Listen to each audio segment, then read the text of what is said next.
ท่านทั้งหลายได้โปรดพินิจพิจารณาบุคคลที่มีสติกับบุคคลที่ขาดสติ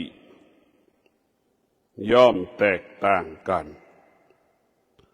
บ้านที่มีประตูกับบ้านที่ไม่มีประตูก็ย่อมแตกต่างกันประตูมีหน้าที่ปิดและเปิดประตูมีหน้าที่ปิดและเปิดสาระของประตูก็ป้องกันคุ้มครองรักษาป้องกันภัยไม่ให้มันเกิดขึ้นที่กายที่จิตของเราอายตนะเปรียบเสมือนประตูอายตนะเปรียบเสมือนประตู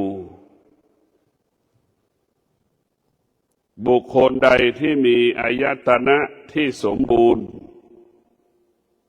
อายตนะนั้นมีสติบุคคลผู้นั้นก็จะมีกายสงบมีจิตที่สงบบุคคลผู้ใดที่ขาดสติก็เปรียบเสมือนบ้านที่ไม่มีประตูกายไม่สงบใจไม่สงบวิตกกังวลว่าของจะหายใครจะเข้ามาเขตพื้นที่ของเราพวกเราทั้งหลายอายตนะเปรียบเสมือนประตู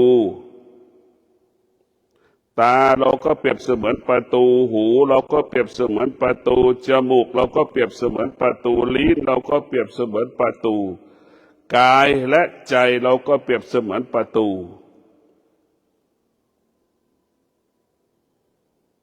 ประตูนั้นก็มีสองอย่างประตูไปสู่โลกิยะกับประตูไปสู่โลกุตระ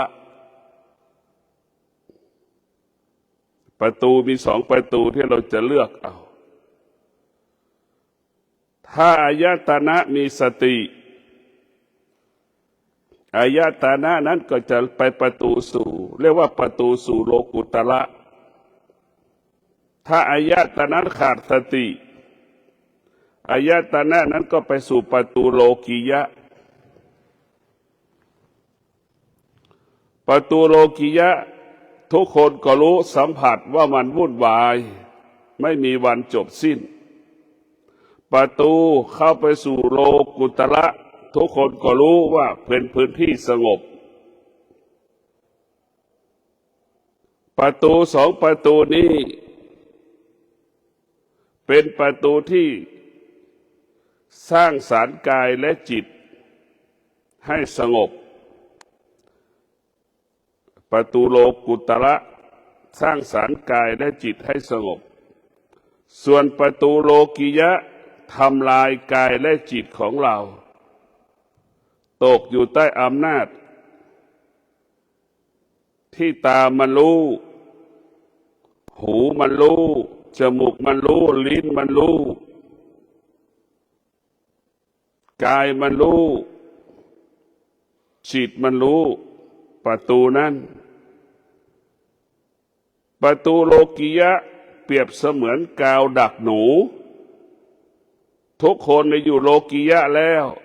เหมือนหนูติดกาวเหมือนแมลงวันติดกาวจะออกไม่ได้ออกไม่ได้เพราะไปติดในรูปรสกลิ่นเสียงประตูโลกิยะนั้นมันติดให้เราไปติดเหมือนหนูติดกาวอ่ะไปติดตาเห็นรูปก็ไปติดในรูปหูได้ยินเสียงก็ไปติดในเสียงจมูกสัมผัสกับกลิ่นก็ไปติดในกลิ่นลิ้นสัมผัสกับรสชาติอาหารผลไม้ต่างๆก็ไปยึดติดในรสชาตินั้นๆ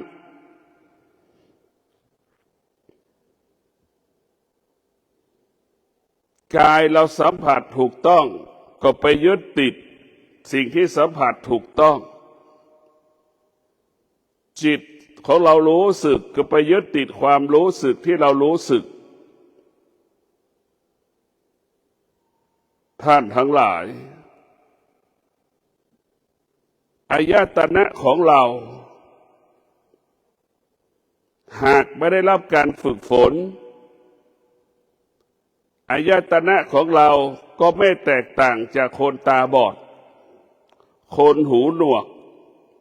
คนพิการคนเป็นอัมพฤกษ์คนเป็นอัมพาตอายตนะของเราจะเป็นเช่นนั้นรู้ดังคนตาบอดรู้แต่ทำไม่ได้คนตาบอดเห็นอยู่เห็นแต่หูไม่ได้เห็นด้วยตารู้ด้วยหูแต่ไม่รู้ด้วยตานะแต่คนตาบอดคนหูหนวกคนพิการคนเป็นอัมพฤกษ์อัมพาตพูดได้ลุกไม่ได้เดินได้แต่จับวัตถุสิ่งของไม่ได้อันนี้แหละคือเราเปรียบเสมือนอายตนะของเราหักเราขัดสติหรือเราไม่ได้ฝึกฝนอายตนะของเรามันเป็นผู้ไม่รู้อายตนะก็หมายถึงตาหูจมูกลิ้นกายใจเป็นบ่อเกิดแห่งความคิดเป็นบ่อเกิดแห่งอารมณ์เป็นบ่อเกิดแห่งความคิดเป็นบ่อเกิดแห่งอารมณ์เป็นบ่อเกิดแห่งความโลภความโกรธความหลงความโลภความโกรธความหลงเกิดขึ้นที่ไหนตาหูจมูกลิ้นกายใจของเราความคิดเกิดขึ้นที่ไหนตาหูจมูกลิ้นกายใจของเราท่านทั้งหลายเรานึกดูทุกสิ่งทุกอย่างเนี่ยมันเกิดขึ้นที่ตาหูจมูกลิ้นกายใจอายตนะเนี่ยเป็นต้นกำเนิดเป็นต้นกำเนิดของความคิดเป็นต้นกำเนิดของความโลภเป็นต้นกำเนิดของอารมณ์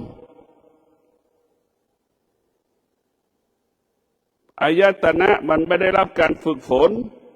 อายตนะนั้นก็จะเป็นผู้ไม่รู้เมื่ออายตนะไม่รู้มันก็ไปยึดติดในสิ่งที่รู้ทั้งหมด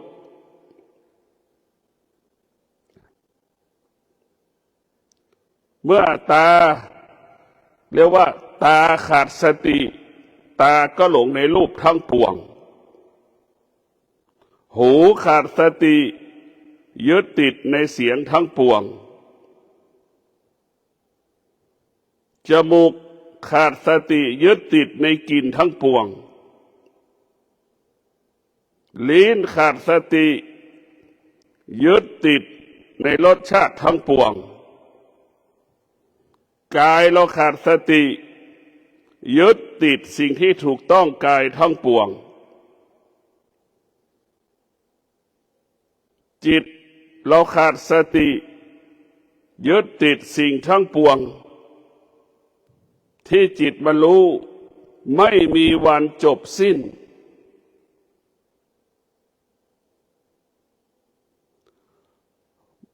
เมื่อขาดสติตามันก็เกิดความอยากตามันก็เกิดความอยากหูขาดสติหูก็เกิดความอยากติดในความอยากท่านทั้งหลายจมูกมันขาดสติมันก็เกิดความอยากหลงในความอยากติดในความอยาก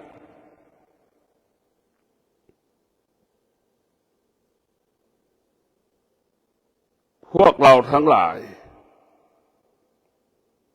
เราเสียใจกับเพราะตาหูจมูกลิ้นกายใจนี่แหละขาดสติเป็นผู้ไม่รู้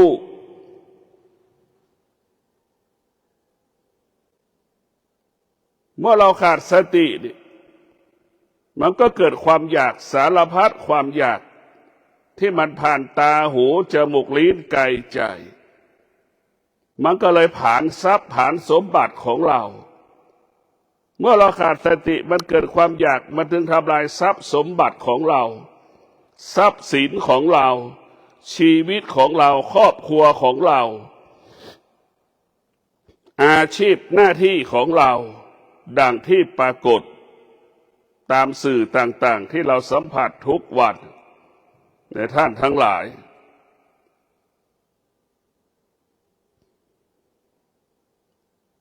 เราต้องมากลับมาว่าการขาดสติโดยเฉพาะหูนี่กำลังมีบทบาทหูนี่เป็นผู้ที่มีบทบาทในโลกปัจจุบันคือโลกแห่งโซเชียลนั้นหูนั้นจะมีบทบาทส่วนมากหูมันขาดสติหูมันไม่มีสมาธิหูมันก็หลงในเสียงไอ้แก๊งคอเซ็นเตอร์มันจะแก๊งคอเซ็นเตอร์ก็เปรียบเสมือนกิเลสตัณหาราคะภาษาพระว่าเอากิเลสไปหลอกกิเลสไอ้แก๊งคอเซ็นเตอร์ก็เป็นกิเลสไอ้คนที่ถูกหลอกก็เป็นกิเลสอยากได้อยากมีอยากเป็นเห็นไหมมันเกิดความอยากเกิดความโลภก็เอากิเลสไปหลอกกิเลสที่อ่อนแอก็คือก็ถูกกิเลสที่เข้มแข็งกินไปหมดเหมือนดังแก๊งคอเซ็นเตอร์ดูดทรัพย์สมบัติของคนไทยวันหนึ่งไป80 ล้าน70 ล้านต่อวันก็เพราะความอยากนี่แหละความอยากจะให้เกิดความโลภทำให้เกิดความหลงเมื่อหลงเสร็จก็เสียตัวเสียใจเสียทรัพย์เสียสมบัติดังที่ปรากฏอยู่ทุกวันนี้เพราะว่าเราไม่เคยพัฒนาคนยุคปัจจุบันนี้เป็นคนที่อ่อนแอเป็นคนที่หวั่นไหวตรงข้ามกับคนโบราณยุคก่อนที่ไม่มีโทรศัพท์เป็นคนที่มั่นคงเป็นคนที่ไม่หวั่นไหวใครพูดอะไรมาแล้วก็จะมีสติรู้สึกตัวจะไม่ยึดติดในสิ่งที่รู้จะไม่หลงในสิ่งที่รู้คนโบราณตรงกันข้ามคนปัจจุบันนี่เป็นคนที่อ่อนแอหวั่นไหวเขาพูดสิ่งที่ดีก็หลงในเขาหลงหมดเขาพูดไม่ดีก็เกลียดในเขาเกลียดหมดเกลียดกับหลงเนี่ยคนยุคปัจจุบันนี่เกลียดก็เสียหลงก็เสียเพราะฉะนั้นพวกเราทั้งหลายคนปัจจุบันเป็นคนที่อ่อนแอหวั่นไหวคนยุคปัจจุบันเป็นคนที่ผิดธรรมชาติอยากโรยแต่ไม่ทำงานน่ะมันจะโรยได้ยังไงอยากโรยเนี่ยแล้วไม่ทำงานเนี่ยมันเป็นไปไม่ได้เพราะฉะนั้นพวกเราทั้งหลายคนยุคปัจจุบันจึงถูกหลอกได้ยินทุกวันแก๊งคอเซ็นเตอร์มาหลอกให้เราโอนเงินทุกวันอ้างเป็นเจ้าหน้าที่ของรัฐบาลอ้างเป็นเจ้าหน้าที่ของตำรวจอ้างเป็นเจ้าหน้าที่องค์กรต่างๆและเรากลายเป็นเหยื่อของแก๊งคอเซ็นเตอร์นี่แหละเพราะเราขาดสติหลงในเสียงพอหลงในเสียงเสร็จก็หลงในรูปอีกหลงในรูปก็หลงในเสียงอีกมันหลอกเราไหมเหมือนผู้หญิงบางคนที่ไม่มีความสามารถหาคู่ครองได้ผู้ชายบางคนก็ไม่สามารถหาคู่ครองได้เรียกว่าคนสองประเภทนี้เป็นคนที่ไม่มีศักยภาพก็เลยไปหาคู่ครองทางโซเชียลใช่ไหม ไปหาคู่ครองมันก็เลยถูกหลอกนี่แหละหลงในรูปใครก็ไม่รู้ก็ไปหลงในรูปเขาสมมติว่าเป็นคนที่พูดกับเราอันนี้แหละคือความหลงขาดสติแล้วมันก็หลงไม่มีวันจบสิ้นเพราะฉะนั้นพวกเราทั้งหลายบุคคลที่ขาดสติก็เหมือนคนตาบอด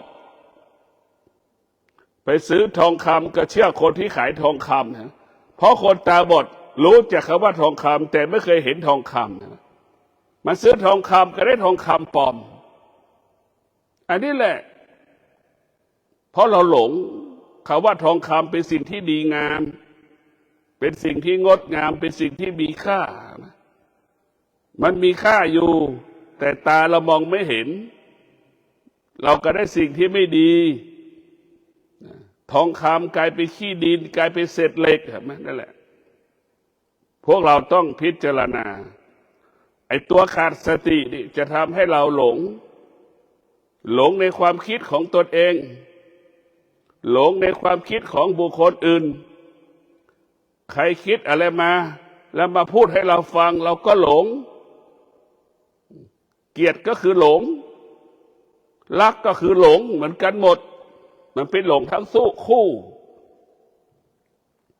เพราะฉะนั้นพวกเราต้องมีสติเราจะรู้แล้วว่าโทษของการขาดสติตาก็หลงในรูปทั้งปวงหูก็หลงในเสียงทั้งปวงจมูกก็หลงในกลิ่นทั้งปวงลิ้นก็หลงในรสชาติทั้งปวง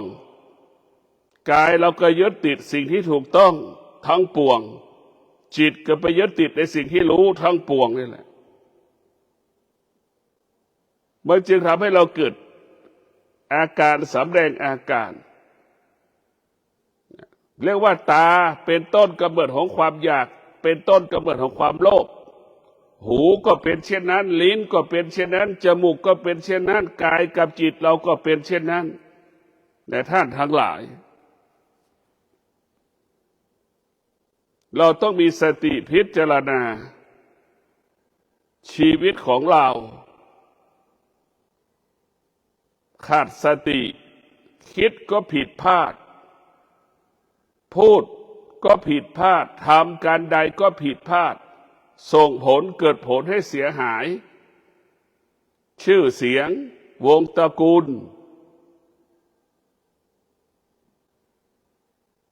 เมื่อเราขาดสติปฏิบัติตนประพฤติตนไม่เหมาะสมเมื่อเราขาดสติปฏิบัติธรรมประพฤติธรรมไม่สมบูรณ์ไอ้ขาดสตินี่สำคัญที่สุดส่วนมากคนเราจะขาดสติมันจึงออกจากโลกิยะไม่ได้ฐานที่โลกิยะมันเป็นไฟทุกคนก็อยู่ใกล้ไฟมันจึงเกิดอาการทุกข์ใจตลอดเวลามันจึงเกิดอาการไม่พอใจตลอดเวลามันจะเกิดอาการเขาว่ากังวลใจตลอดเวลามันจะเกิดอาการเขาผวาดผวาตลอดเวลามันจะเกิดอาการไม่ไว้ใจเชื่อใจใครสักคนที่อยู่ในโลกียะนั้นโลกียะเปรียบเสมือนเสืออยู่งูอยู่สิงโตอยู่สารพัดอสรพิษทั้งนั้นโลกียะเนี่ยเป็นที่อยู่ของสารพิษหลายทั้งหมดทั้งสิ้นเราจะเห็นได้ว่าพื้นที่ที่เราอยู่นี่โลกที่เราอยู่เป็นโลกของโลกียะโลกียะเป็นโลกของธรรมชาติธรรมชาติของโลกมันเป็นเช่นนี้ธรรมชาติของโลกียะมันเป็นแบบนี้ของมันส่วนโลกุตระก็เป็นอีกอย่างหนึ่งเป็นพื้นที่อยู่ตรงไหนก็มั่นคงอยู่ที่ไหนก็ปลอดภัยอยู่ที่ไหนกายใจก็สงบจิตใจไม่ต้องกังวลใจไม่ต้องวิตกกังวลใจใดๆทั้งสิ้นพื้นที่โลกุตระนั้นเป็นพื้นที่ที่อยู่แล้วเกิดความสงบเหมือนเราอยู่ในป่าจิตเราก็สงบกายเราก็สงบเป็นพื้นที่ที่อยู่แล้วเกิดคำว่าสงบในท่านทั้งหลายจิต หรือปากเราเนี่ยก็อยากอยู่กับความสงบแต่อีกจิตหนึ่งก็ไม่อยากอยู่กับความสงบมนุษย์นี่ชอบอยู่กับความวุ่นวายชอบอยู่กับความวุ่นวายเหมือนยุงมารบกวนน่ะมีความสุขแบบนั้นแหละแต่ตรงกันข้ามยุงมารบกวนร้องในหูเราส่งเสียงในหูเราเกิดอาการไม่พอใจยุงแมลงวันมาตอมใบหน้าเราเกิดอาการไม่พอใจเนี่ยแต่จริงๆแล้วความไม่ของสังโลกียะมันวุ่นวายแต่เราก็อยู่กับความวุ่นวายได้อย่างเป็นปกติโลกียะประกอบไปด้วยความอยากอันเกิดจากตัณหาราคะผ่านทางตาหูจมูกลิ้นกายใจความอยากได้ของคนอื่นก็ผ่านตาหูจมูกลิ้นกายใจอยากแล้วก็จะกินแหละความอยากเปรียบเสมือนเสือกินงัวเหมือนเสือที่มันหิวมันอยากจะกินงัวแล้วมันจะฆ่าทุกอย่างมันจะทำลายทุกอย่างสัตว์นานาชนิดนี่แหละคือสิ่งที่น่ากลัวนึกถึงเสือแหละพวกเราทั้งหลายความอยากมันมีพลังและอานุภาพอย่างเสือมันมีพลังอานุภาพอย่างช้างลากซุงนึกดูกันแล้วกันมันมีพลังและอานุภาพเหมือนแมคโครขุดก้อนหินออกเป็นก้อนๆมันมีพลังและอานุภาพเหมือนรถแท็กเตอร์เนี่ยมันเป็นสิ่งที่น่ากลัวมากความอยากมันมีพลังเราหมดเนื้อหมดตัวก็เพราะความอยากนี่แหละความอยากทำให้เราหมดทุกสิ่งทุกอย่างความอยากแล้วขาดปัญญาความอยากส่วนมากมันเป็นกิเลสมันเป็นตัณหามันเป็นราคะอยากได้อยากมีอยากเป็นเนี่ยพอไม่ได้แล้วเกิดความเศร้าหมองเศร้าอกเสียใจเราก็ตกอยู่ใต้อำนาจของความอยากไม่มีใครเกิดมาแล้วไม่มีความอยากไม่มีเนี่ยไม่มีเพราะฉะนั้นความอยากเนี่ยมันเป็นบ่อเกิดแห่งหายนะเรียกว่าคำว่าวิบัติก็เกิดจากความอยากนี่แหละเสียทรัพย์สมบัติก็เกิดจากความอยากนี่แหละอยากได้อยากมีอยากเป็นเนี่ยข้าราชการบางคนก็ยอมเสียตัวยอมเสียทรัพย์สมบัติจะได้มาซึ่งตำแหน่งเพราะอยากได้อยากมีอยากเป็นอันนี้แหละคือจึงเกิดปัญหาขึ้นกับบ้านกับเมืองจึงเกิดขึ้นกับปัญหาขึ้นกับชีวิตครอบครัวของเราเพราะความอยากความอยากมันเป็นธรรมชาติของมนุษย์ที่ได้รับการพัฒนาความอยากหยุดยั้งความอยากได้เรียกว่าความอยากเป็นของคนชั้นต่ำความอยากเป็นของคนชั้นต่ำคนที่ได้รับการพัฒนาแล้วความอยากก็จะมีอยู่แต่หยุดยั้งความอยากได้คนที่ไม่พัฒนาความอยากปรากฏก็ไปตอบสนองความอยากบุคคลที่มีธรรมะก็หยุดยั้งความอยากได้บุคคลที่ไม่มีธรรมะไม่สามารถหยุดยั้งความอยากได้ธรรมะก็คือสติบุคคลที่มีสติก็หยุดความอยากบุคคลที่ขาดสติก็ไม่สามารถหยุดยั้งความอยากนั้นได้บุคคลที่ขาดสติก็ไปยึดติดในความอยากทุกข์ทรมานลำบากบุคคลที่ขาดสติเป็นหลงในความอยากบุคคลที่มีสติละความอยากหยุดยั้งความอยากมันแตกต่างกันรู้ว่าความอยากนั่นคือไฟรู้ว่าความอยากคือไฟรู้ความอยากนั่นคือเป็นงูเหมือนงูเห่าสารพิษเป็นสิ่งที่เป็นพิษความอยากเป็นของร้อนเข้าใจว่าความอยากเป็นของร้อนความอยากเป็นของร้อนมันจะเข้าใจอย่างนี้แบบนี้ตลอดเวลาท่านทั้งหลายเราชีวิตเรานี่ก็ถูกความคิดของเรานี่แหละความคิดก็ผ่านตาหูจมูกลิ้นกายใจตาของเราไปเห็นรูปนี่ตามันคิดล่ะคิดเองเองคิดเองเองเหมือนตาไปสัมผัสกับรูปคนผมยาว3 คนก็เข้าใจว่าคนผมยาวอาจจะเป็นผู้หญิงมั้งอาจจะสวยไหมเนี่ยเราคิดเหมือนนั้นแหละ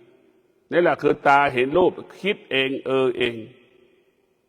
เหมือนเราเห็นตาเห็นรูปแบบของอาหารก็เข้าใจว่าอาหารนั้นจะอร่อยคิดเองเองเห็นไหมนี่แหละคือตาครับเห็นรูปแล้วมันไปยึดติดคิดและปรุงแต่งไอการปรุงแต่งก็เกิดจากตานี่แหละเห็นไหมตาก็คือเป็นส่วนหนึ่งของอายตนะอายตนะก็เป็นส่วนหนึ่งของจิตตาก็เป็นส่วนหนึ่งของจิตหูก็เป็นส่วนหนึ่งของจิตจมูกก็เป็นส่วนหนึ่งของจิตเรียกว่าเป็นส่วนหนึ่งของจิตอายตนะทั้งหกเป็นส่วนหนึ่งของจิต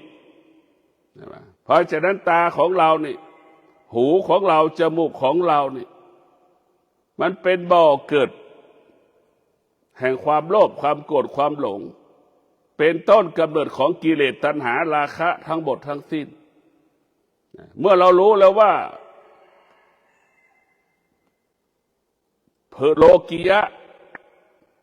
รู้แล้วว่าโลกุตระมีลักษณะแบบไหน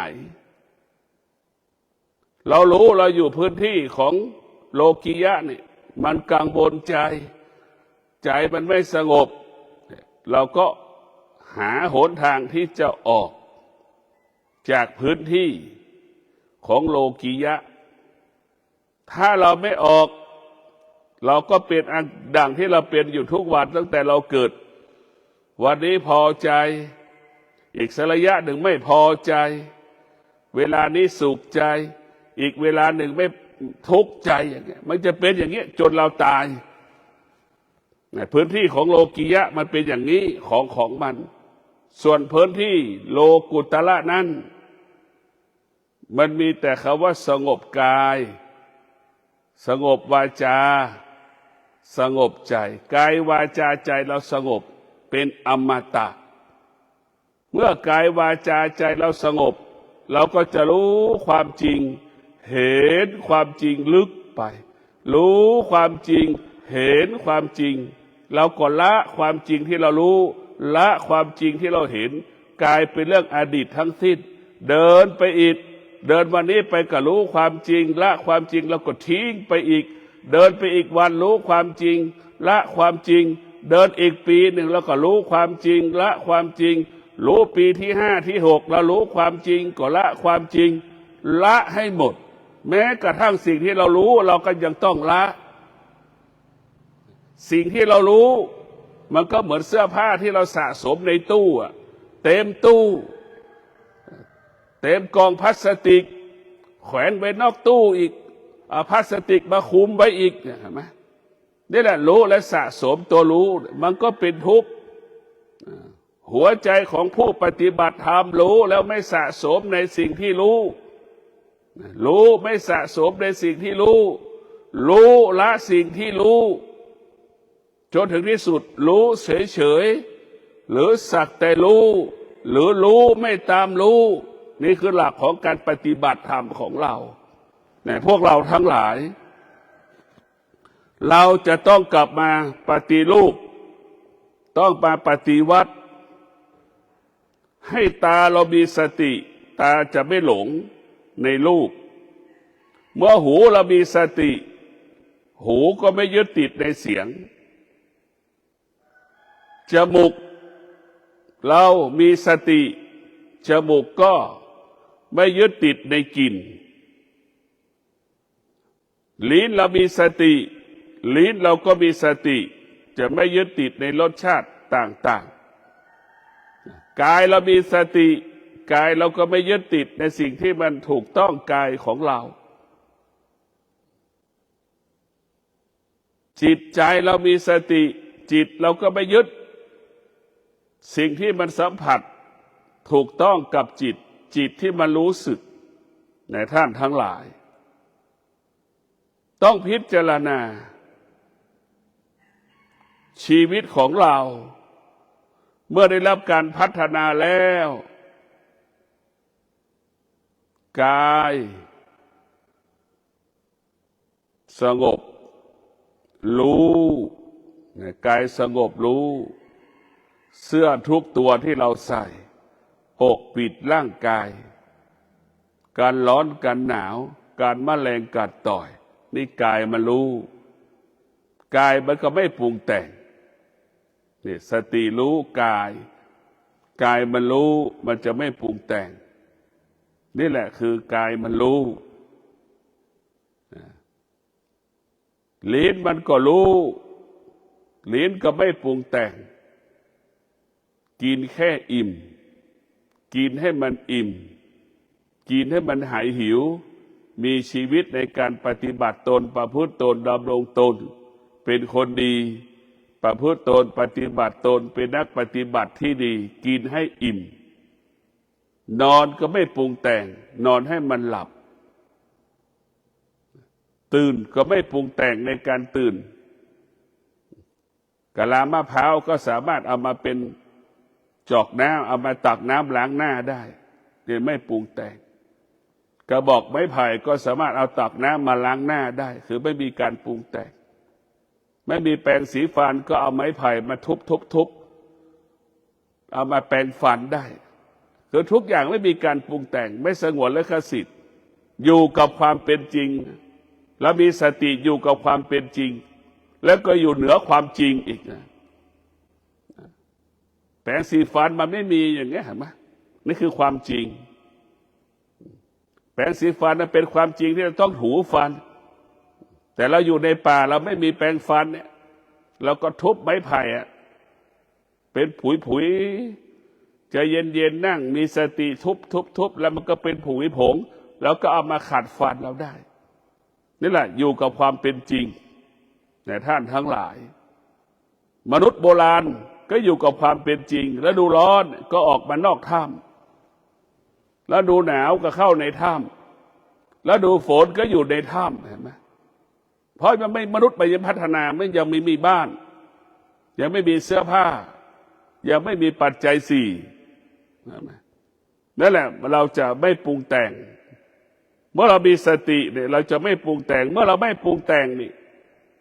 เรียกว่ากายสงบใจสงบเห็นไหมมันไม่มีอะไรบิดเบียนเรามันไม่เกิดอาการทุกข์ใจเสียใจถ้าเราไม่ปรุงแต่งถ้าเราปรุงแต่งเมื่อไหร่มันจะเกิดอาการทุกข์ใจเสียใจกังวลใจการปรุงแต่งพวกเราทั้งหลายเรามีสติอยู่ที่ตาสติอยู่ที่หูสติอยู่ที่จมูกสติอยู่ที่ลิ้นสติอยู่ที่จิตอยู่เหนือสิ่งที่ตารู้หูรู้ลิ้นรู้กายรู้จิตรู้ทั้งหมดอยู่เหนือมันสิ่งที่เรารู้ก็คือว่างเปล่าสิ่งที่เรารู้ไม่มีความหมายใดๆเราไม่ตอบสนองสิ่งที่เรารู้ทางตาหูจมูกลิ้นกายใจเราไม่ตอบสนองมันเพราะเราบิดตาเรามีสติหูมีสติจมูกมีสติกายมีสติจิตมีสติมันจะไม่ตอบสนองสิ่งที่รู้สิ่งใดที่มันหลอกล่อตาหูจมูกลิ้นกายใจก็ไม่สามารถหลอกล่อให้ตาหูจมูกลิ้นกายใจหลงได้เพราะตาหูจมูกลิ้นกายใจมีสติตลอดเวลาพวกเราทั้งหลายประตูก็คือตาหูจมูกลิ้นกายใจถ้าเรามีสติก็เหมือนมีคนเฝ้าประตูบ้านเราเหมือนยามเฝ้าบริษัทนั่นแหละความมั่นคงก็เกิดขึ้นกับชีวิตของเราหากเราขาดสติก็เหมือนคนไม่มีใครเฝ้าประตูไม่มีใครเฝ้าประตูเราขาดสติเมื่อเราขาดสติก็ความเสียหายก็เกิดขึ้นต่อชีวิตและทรัพย์สินของเราเมื่อขาดสติก็ไม่มีคนเฝ้าประตูโอกาสความเสี่ยงที่มันของที่จะหายคนที่จะขโมยคนที่จะมาหยิบมันก็ง่ายเราขาดสติโอกาสที่จะหลงก็มีมากโอกาสที่เราจะไปยึดติดสิ่งที่เรารู้ทางผ่านตาหูจมูกลิ้นกายใจก็ง่ายในท่านทั้งหลายตาเนี่ยเป็นสิ่งสำคัญหูเป็นสิ่งสำคัญ เป็นสิ่งสำคัญทั้งหมดเราก็ทุกข์เพราะตาหูจมูกลิ้นกายใจสุขก็เพราะตาหูจมูกลิ้นกายใจตาหูจมูกลิ้นกายใจตกอยู่ใต้อำนาจความสุขความทุกข์เพราะมันไม่ได้รับการฝึกฝนตาของเราได้รับการฝึกฝนหูของเราได้รับการฝึกฝนจมูกลิ้นกายใจได้รับการฝึกฝนมันจะเป็นจมูกแสนรู้เหมือนจมูกหมาดมยาบ้าเห็นไหมจมูกหมาดมยาบ้ามันรู้จมูกเป็นผู้รู้มันรู้ว่าตรงนี้มีระเบิดรู้ว่าตรงนี้มันมียาบ้ารู้ว่าตึกถล่มมีคนอยู่ใต้ซากตึกเห็นไหมนี่แหละคือรู้จมูกมันรู้เป็นนั้นแหละเมื่อมันรู้มันจะไม่หลงในกลิ่นมันจะไม่หลงในกลิ่นไม่ยึดติดในกลิ่นหอมมันก็ไม่ยึดติดเหม็นมันก็ไม่ยึดติดเพราะมันรู้ว่ากลิ่นมันเป็นไม่เที่ยงเป็นของไม่เที่ยงเป็นของไม่เที่ยงกลิ่นมันก็คือเปลี่ยนแปลงตลอดเวลาอันนี้แหละคือจมูกมันเป็นผู้รู้เหมือนจมูกหมาดมยาบ้ากายของเราเป็นผู้รู้กายของเราเป็นผู้รู้ก็เหมือนช้างเห็นไหมกายเราเป็นผู้รู้กายเราก็เหมือนช้างให้มันนั่งก็มันก็นั่งให้มันเดินมันก็เดินให้มันเตะฟุตบอลมันก็เตะฟุตบอลจะให้มันเต้นมันก็เต้นเห็นไหมล่ะกายเป็นผู้รู้เปรียบเสมือนช้างแสนรู้เห็นไหมพวกเราทั้งหลายนี่มันจะเมื่อกายเป็นผู้รู้กายมันก็ยึดติดมันจะไม่ยึดติดสิ่งที่กายรู้เห็นไหมแต่ฝึกให้มันรู้เหมือนช้างแสนรู้นั่นแหละพวกเราทั้งหลายเรามันจะรู้แบบนั้นแหละมันจะละหมดทุกอย่างพวกเราทั้งหลายเมื่อเรารู้แล้วว่าตาหูจมูกลิ้นกายและจิตของเรานั้นเป็นต้นกำเนิดของความคิดความคิดพัฒนามาเป็นความกังวลใจความกังวลใจพัฒนามาเป็นความทุกข์ความทุกข์พัฒนามาเป็นความเศร้าโศกเสียใจทำให้ที่สุดทำให้กายกับจิตอ่อนแอหวั่นไหวไม่มีกำลังที่จะต่อสู้ไม่มีกำลังใจที่จะพัฒนาพวกเราทั้งหลายทุกอย่างอยู่ภายใต้การเปลี่ยนแปลงวันนี้เราลำบากเราก็รู้ว่าเราลำบากระหว่างที่เราลำบากขอให้เรามีสติเมื่อเรามีสติเราก็มีกำลังที่จะอดทนเมื่อเรามีกำลังอดทนแล้วก็มีกำลังวิริยะภาคเพียรเมื่อเรามีกำลังวิริยะภาคเพียรคำว่าสำเร็จก็เกิดขึ้นกับชีวิตของเราวันนี้เราลำบากไปอาศัยเขาอยู่เราจะเป็นน้อยใจเสียใจถ้าเรามีสติความลำบากก็หายไปจากชีวิตของเราหากเราขาดสติความลำบากก็ทุกข์ทรมานเกิดขึ้นกับเราอีกเพราะนั้นสติจะเปลี่ยนแปลงชีวิตจำไว้เลยสติเปลี่ยนแปลงชีวิตถ้าเราขาดสติมันก็จะทำลายชีวิตของเราเบียดเบียนทรัพย์สมบัติของเราเบียดเบียนชีวิตของเราขอสภะมงคลจงเกิดแก่ท่านทั้งหลายมีสติรู้มีสติรู้เราจะไม่หลงในรูปไม่หลงในเสียงไม่หลงในกลิ่นไม่หลงในรสชาติไม่ยึดติดสิ่งที่ถูกต้องกายจิตจะไม่หลงในสิ่งที่รู้หากเราขาดสติตามันก็หลงหูมันก็หลงจมูกมันก็หลงลิ้นมันก็หลงกายมันก็หลงจิตมันก็หลงคำว่าหลงเลยไม่มีวันจบสิ้นชีวิตมนุษย์ตกอยู่ใต้อำนาจของความหลงท่านทั้งหลายมีสติก็สร้างสรรค์